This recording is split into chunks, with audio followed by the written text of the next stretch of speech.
The Tea Party really began when an upstart college professor unseated a powerful congressman in Virginia. It was Dr. David Brat who removed Congressman Eric Cantor. That was a little over a decade ago, and the world changed. Cantor was expected to be the next speaker, succeeding John Boehner. Let me read a quote from the New York Times about this unbelievable upset. It says, "In one of the most stunning primary election upsets in congressional history, the House Majority Leader Eric Cantor was soundly defeated on Tuesday by a Tea Party-backed economics professor who had hammered him for being insufficiently conservative.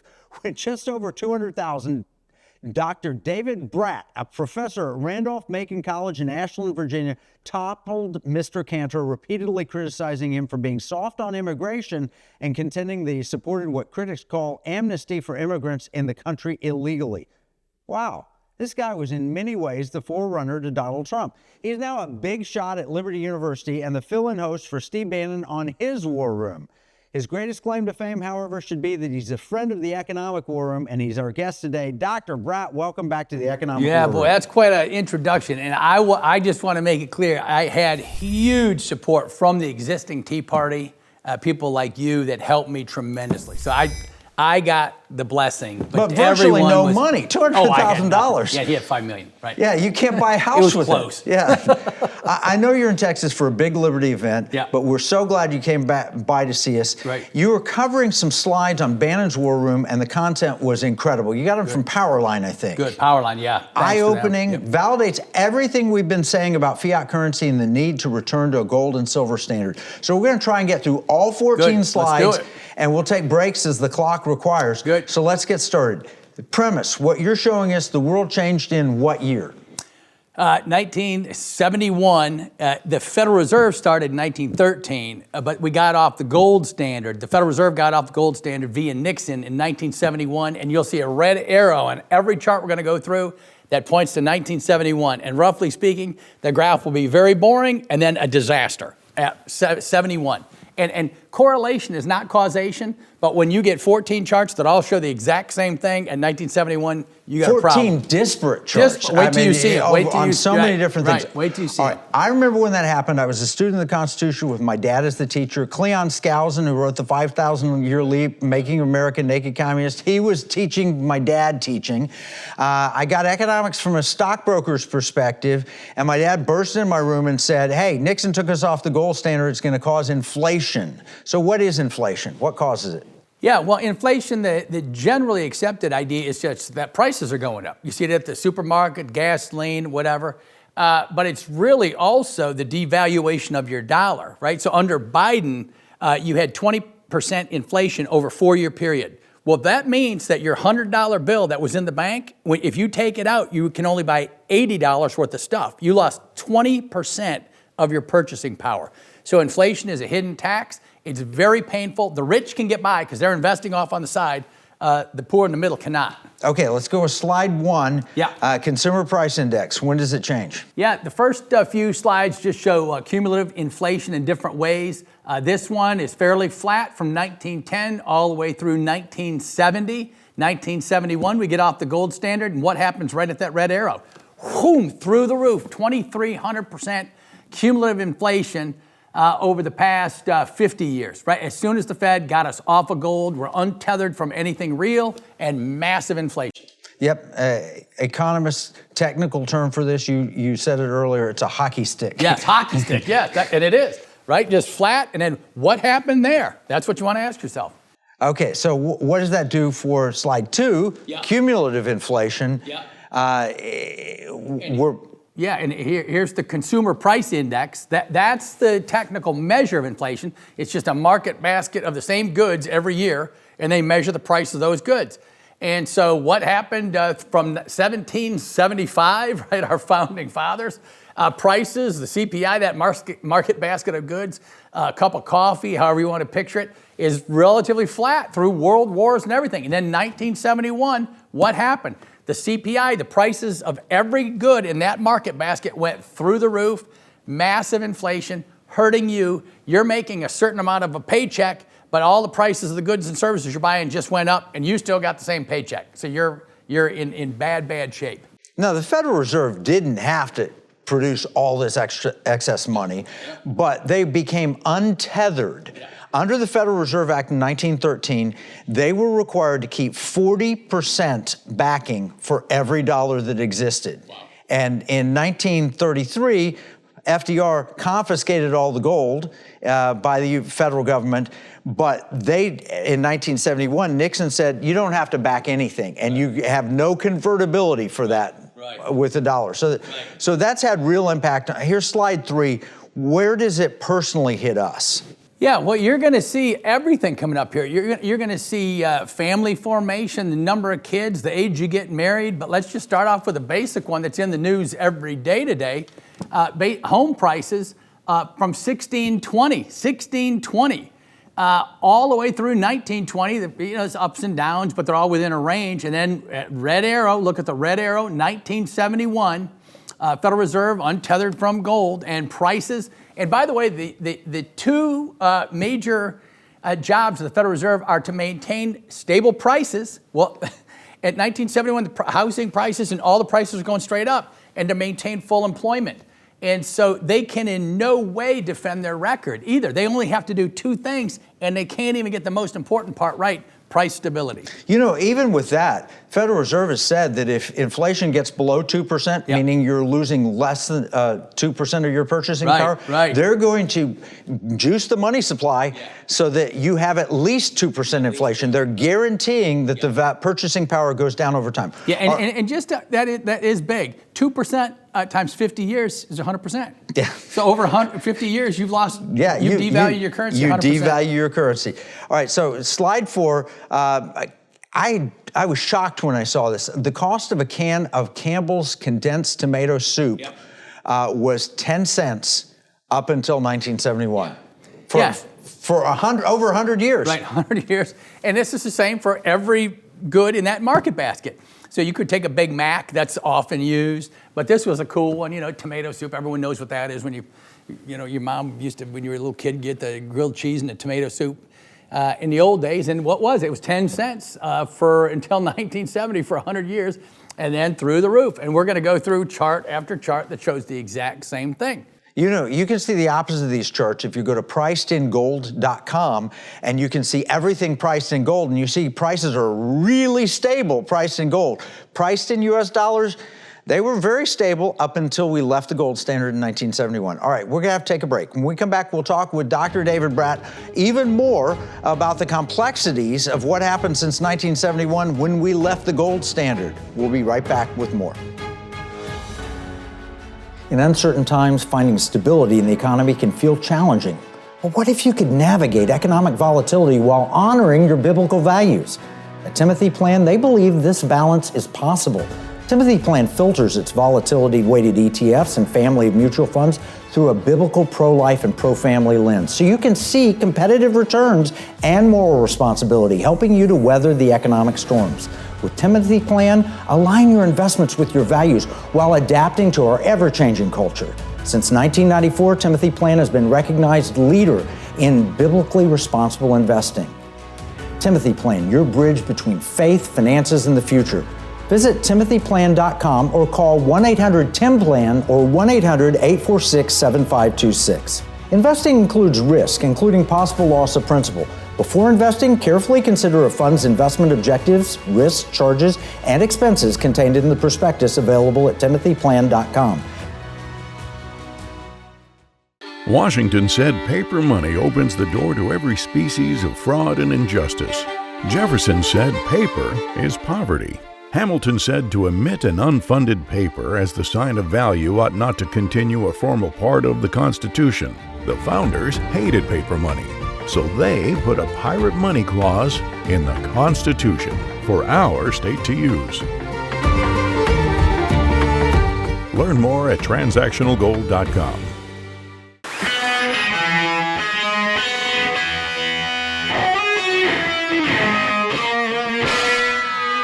Somewhere a perversion has taken place. Our natural unalienable rights are now considered to be a dispensation of government, and freedom has never been so fragile, so close to slipping from our grasp as it is at this moment. Freedom is never more than one generation away from extinction. It has to be fought for and defended by each generation. You and I have a rendezvous with destiny. We'll preserve for our children this, the last best hope of man on earth, or we'll sentence them to take the last step into 1,000 years of darkness. In this most critical time in our nation's history, now more than ever, Americans need to align with companies that support our constitutional rights and God-given freedoms. Patriot Mobile supports your values and provides exceptional 100% U.S.-based customer service. Join the movement today. Go to patriotmobile.com or call 972-PATRIOT. Talking with a man who was an economist first, PhD level, teaching economics, and then he became a congressman in kind of a miracle election a little over a decade ago, and now he's at Liberty University, and he's helping shape the future and brilliance of all those amazing Liberty students. But we're talking about what happened in 1971, and that is we left the gold standard. Where are we now? I just pulled up usdebtclock.org, and we're at $37 trillion in U.S. national debt. When I wrote the book Pirate Money, we had $32 trillion. So we've added $5 trillion in just 2 years. That is the result of a federal government that can spend as much as they want because they know that the Federal Reserve can create all the money necessary to buy all that debt. That's really dangerous. Yeah, and so we got about 2 or 3 charts that are all kind of saying the same thing. The first one here is federal debt as a percent of GDP, right? To make sure you're comparing apples to apples over time.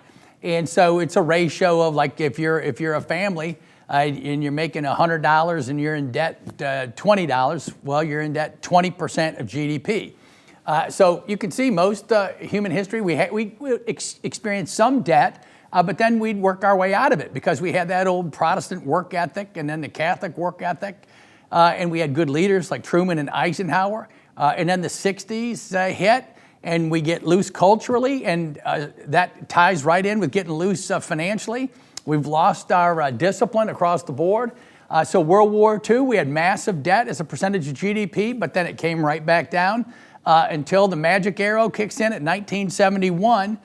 And voila, we show that we can just print money after the war, and people learn, they go, whoa, we can just print money and pay off the debt that way, and look what happens to the lack of discipline. By the end there in 2050, where our debt is 180% of our economy, or 2 times the size of our entire economy, right? So you'd have to have 2 full years not buying anything and put your whole economy 2 years in a row toward paying off the debt. It's a disaster. Well, let me ask about this, because you were in Congress, you had colleagues, and they were good conservative people in general and good friends. Do they have any notion about the debt trap that they're creating for our kids and our grandkids? Oh yeah, they all do. They all know it. They're very smart lawyers, the Democrat friends of mine. I could name a few right off. We used to have fun lifting in the weight room. They know it all. But they won't dare go against the Democrat side. They have iron reign from their leadership. And on the Republican side, they're always worried about the next election, like right now, right? Well, we can't lose a few seats. Whereas if they would have, in my view, if they do a contract like with Newt or Trump just ran on 3 things, if you would name those things and explain to the people, then you'd look heroic. But they're chicken, and so they won't run on a contract. And the next chart just shows the same thing. We'll just go over that one real quick. This next one is just the size of the debt in trillions of dollars. So you can see from 1900 all the way through 1971, there's your arrow, we had less than $1 trillion in debt. And so you're kind of on the flatlands out in the Midwest, and then all of a sudden you got Mount Everest staring you in the face.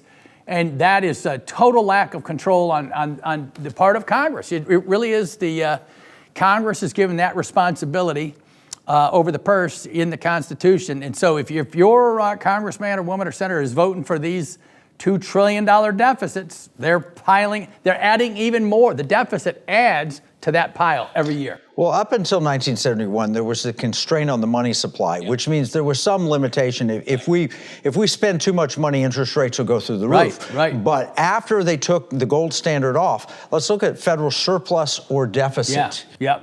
Again, amazing. Look at this. This is Fred. Fred is the Federal Reserve database, right? So Powerline did a good job. This isn't rightwing.com, right? This is straight economics we're doing here. From 1900, there's no deficits We paid our bills on time, and right at 71, you start seeing the ripples appear, and then they start learning the lessons that you can get away with a little trickery. And then by 2000, the dot-com bubble, 07, 08, we printed way too much money, had the real estate crisis and bubble, and you would have thought we'd learn, but no, right after that, we printed even more money. Right there, we had about $4 trillion on the Fed balance sheet. Now we have $8 trillion on the Fed balance sheet. And there's no sign that the Fed is reining it in, right? So we've lost our discipline, and it's up to you. It's up to you, the people. That's the action item to get all over your representatives to fix this. And what does this have the impact? For example, people will say, well, gold is volatile. Is gold volatile, or is the dollar and other currencies volatile? That's slide 8. Right. I know you couldn't. Look at this. This is Kevin's whole book, Pirate Money, right? He could be going over all this chart better than I could. But you just see here, right? Gold is the orange line. It's the index. Everything's indexed in comparison with gold. What do you see happen at, there's always currency devaluations and depreciations going on over time. One country have a hard time, another country have a hard time. But in 1971, what happens? All currencies on that chart, the gold, US dollar, not the gold, US dollar, mark, Reichsmark, Deutschmark, European currency, euro, yen, all get crushed, hammered. And so inflation is, prices are going up, but the same way of saying that is the currency is worth less. Your currency is devalued, so you can't buy as much stuff. And right there in 1971, all currencies got crushed when we went off the gold standard. Well, what else happened with that in terms of income inequality? Can you talk about slide 9? Yeah, so why is this going on? And so if you're not familiar with the 07, 08 financial crisis, get your kids into it. It's fascinating. The Big Short is a great movie. Your kids will enjoy it. But the Federal Reserve has always been protecting Wall Street. They keep bailing out the financial class, and that always comes at the expense of the working class. And so here's the evidence, right? In 1971, the Gini ratio is a measure of income inequality. It's kind of the ratio of the top 20% to the bottom 50% or so. And inequality was going down until 1971. I mean, you couldn't design any more charts to be more of an indictment on the Federal Reserve System. And then what happens to inequality? Through the roof. Right now, the top 1% owns more than the bottom 50%. The top 10% owns more than the bottom 90%. We have the magnificent 7 firms. 7 firms own 40% of the S&P 500. They're all trillionaires. They're all on the political left, by the way, with the exception of Elon, who was and came over, we'll see. It's in the news right now. But it's just, the inequality right now would make the robber barons blush. And this is a result of loose money.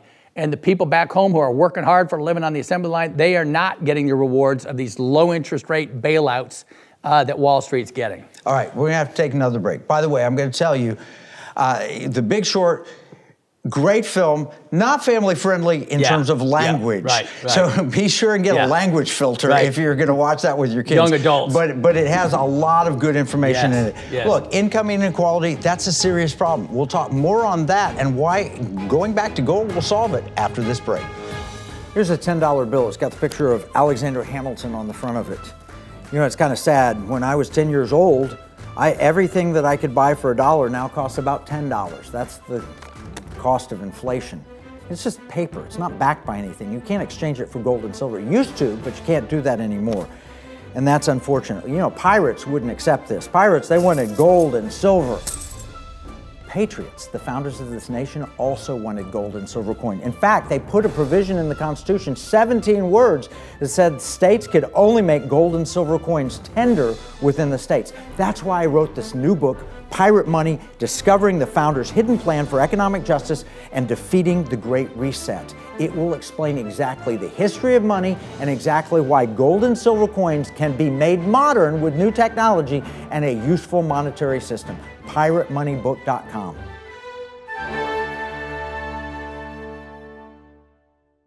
I'm Kevin Sorbo. When you spend money, you consider who you're buying from and the causes they support. If you don't, then you're likely supporting companies that are trying to destroy our country and take away our freedoms. Patriot Mobile is America's only Christian conservative wireless provider. They're a cell phone company and a good one. They offer nationwide coverage on the best 4G and 5G networks, along with 100% US-based customer support. But here's the deal. Patriot Mobile's mission has nothing to do with cell phones. They carry out their mission by giving back millions of dollars every year to Christian conservative causes that are actively engaged in the fight to save America.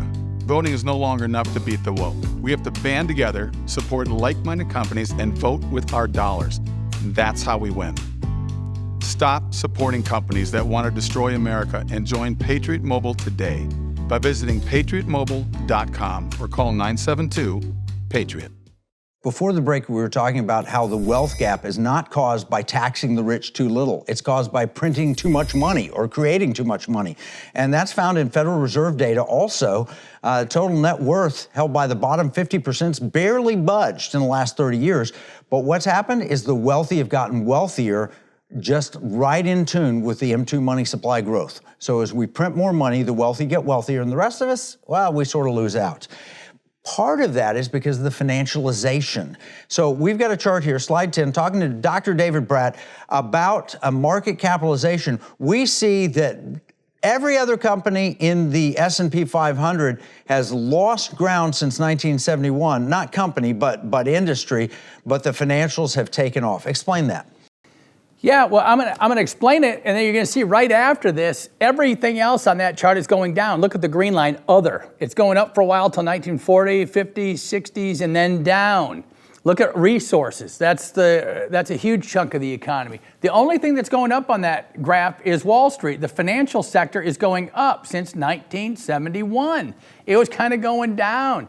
Then we start bailing out Wall Street, giving the rich a preferential treatment with interest rate timing, and that has a devastating effect on our social fabric, on the family formation. The next chart, let's just rip through a couple of these quick, Kevin, and then you can tie it all together. Yeah. In the 1950s and 60s, the average family had the white picket fence that's being ridiculed and mocked today. They had 5 kids running around. I was, kind of not too far off there, happy, eating ice cream cones and sugar and everything bad for you, and I lived to be healthy somehow. But then in 1971, it just falls off right down a ski hill.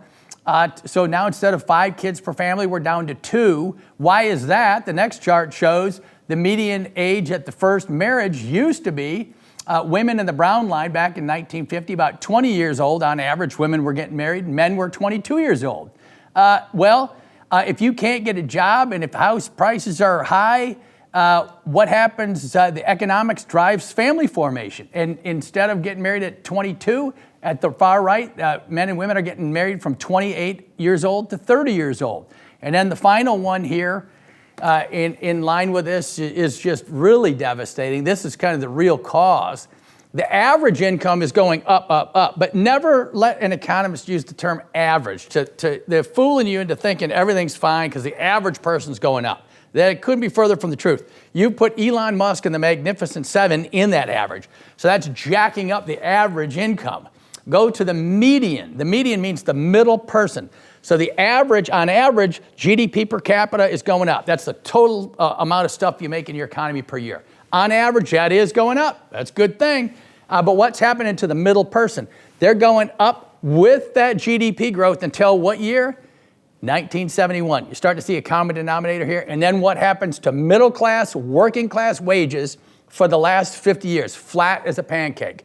African American families, Hispanic families, blue collar families. You want to know why Trump just won a populist election?